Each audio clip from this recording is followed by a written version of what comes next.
2 Kings chapter 4. The wife of a man from the company of the prophets cried out to Elisha, "Your servant, my husband, is dead, and you know that he revered the Lord, but now his creditor is coming to take my 2 boys as his slaves." Elisha replied to her, "How can I help you?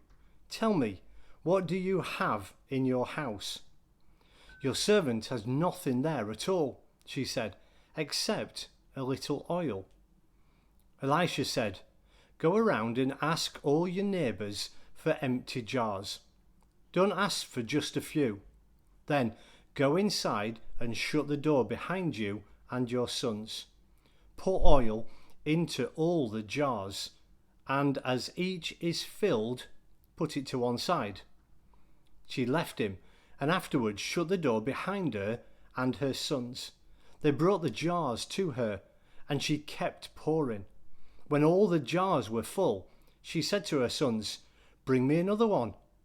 But he replied, "There is not a jar left." Then the oil stopped flowing. She went and told the man of God, and he said, "Go, sell the oil and pay your debts. You and your sons can live on what is left." One day Elisha went to Shunem, and a well-to-do woman was there who urged him to stay for a meal. So whenever he came by, he stopped there to eat. She said to her husband, "I know that this man who often comes our way is a holy man of God.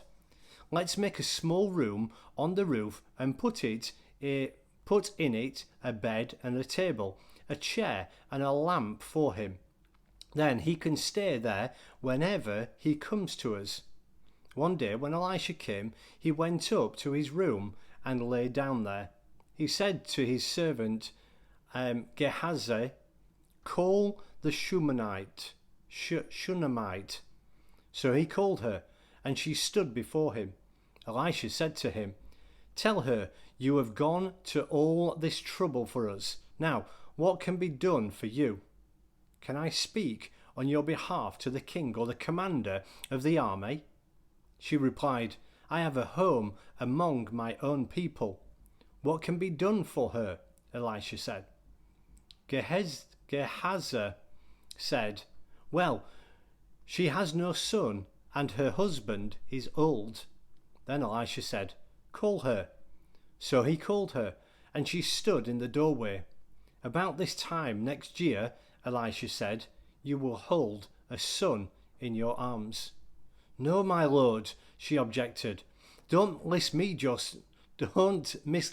servant, O man of God."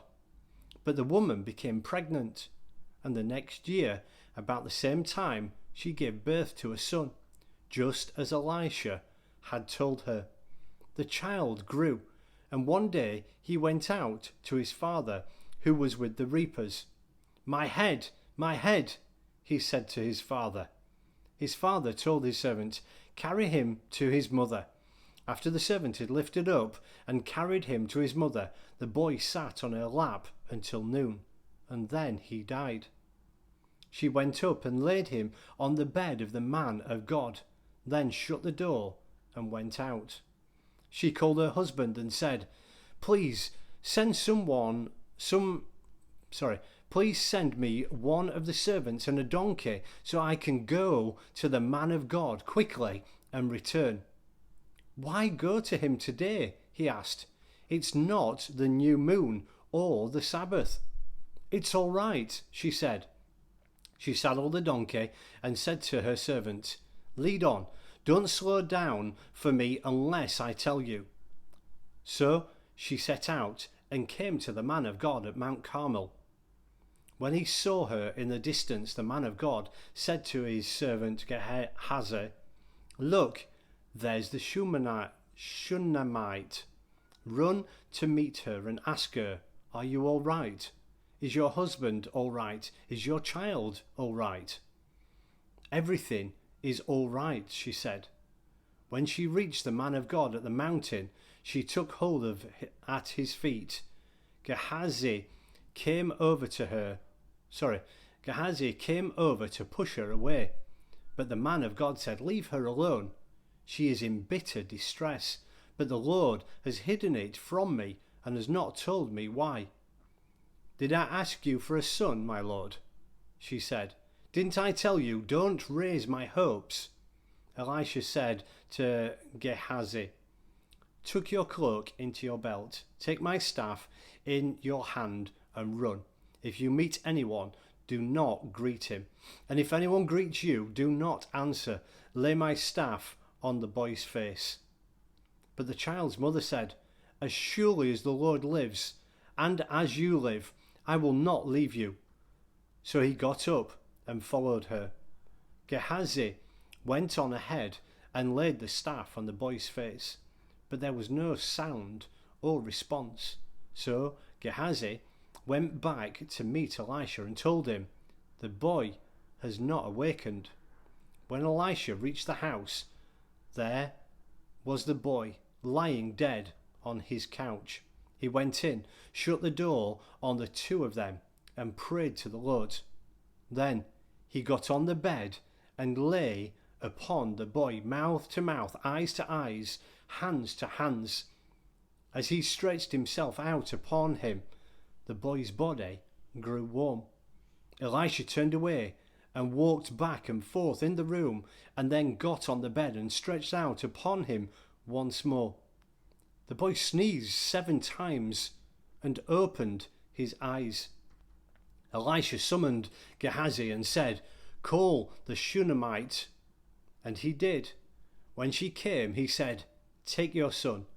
She came in, fell at his feet and bowed to the ground. Then she took her son and went out.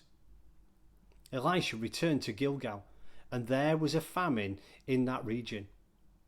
While the company of the prophets was meeting with him, he said to his servant, "Put on the large pot and cook some stew for these men." One of them went out into the field to gather herbs and found a wild vine. He gathered some of its gourds and filled the fold of his cloak. When he returned, he cut them into the pot of stew. Though no one knew what they were, the stew was poured out for the men. But as they began to eat it, they cried out, "O man of God, there is death in the pot," and they could not eat it. Elisha said, "Get some flour." He put it into the pot and said, "Serve it to the people to eat." And there was nothing harmful in the pot. A man came from Baal Shalisha, bringing the man of God 20 loaves of barley bread, baked from the first ripe grain, along with some heads of new grain. "Give it to the people to eat," Elisha said. "How can I set this before 100 men?" his servant asked. But Elisha answered, "Give it to the people to eat, for this is what the Lord says. They will eat and have some left over." Then he set it before them, and they ate and had some left over, according to the word of the Lord.